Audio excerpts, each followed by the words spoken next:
Très bon choix. Vous aussi, vous pouvez organiser une manifestation Téléthon. Vous avez une famille, un groupe d'amis, vous appartenez à une entreprise, vous faites partie d'un club ou d'une association, vous fréquentez un conservatoire de musique ou une école de danse. Soyez 2 ou 3 à être convaincus par notre cause et à vouloir exprimer votre passion.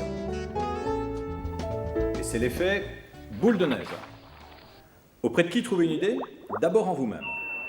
Ensuite, en discutant à 3 ou 4, en faisant valider votre idée par des spécialistes,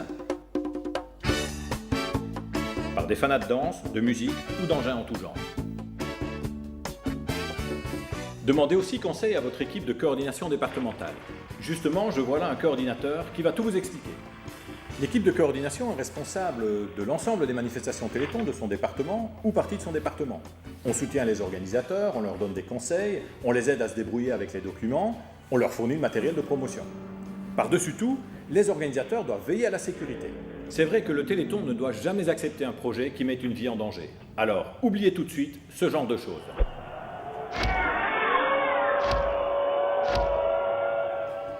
Une manifestation est simplement une fête destinée à recueillir des fonds et à témoigner que l'on est solidaire des malades, des familles et des chercheurs.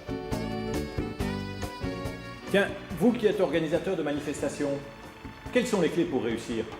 Eh bien, en premier lieu, il faut, le plus tôt possible, se faire accréditer auprès du coordinateur ou d'un équipier.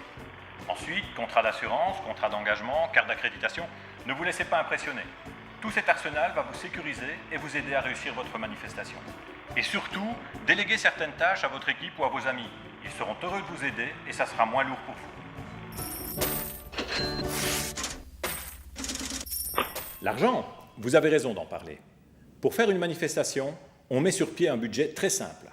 Combien on pense collecter? Quels frais on va engager? Comment les couvrir? La règle d'or, des frais d'organisation qui ne dépassent pas 10% de la collecte envisagée. Le mieux pour cela est d'avoir recours à des sponsors, qui eux-mêmes peuvent s'investir aussi sur le plan humain.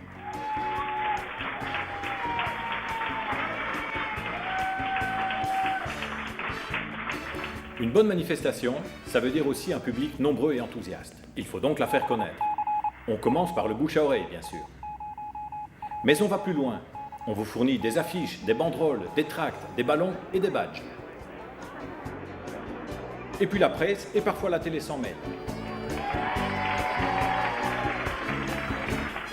Et voilà, la manifestation est finie.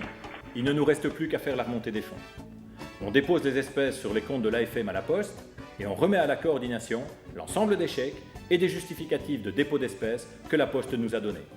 La réussite de la collecte, c'est aussi la rapidité de la remontée des fonds.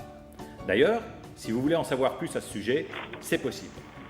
Bon, moi, je vous laisse, je vais déposer mes espèces à la Poste.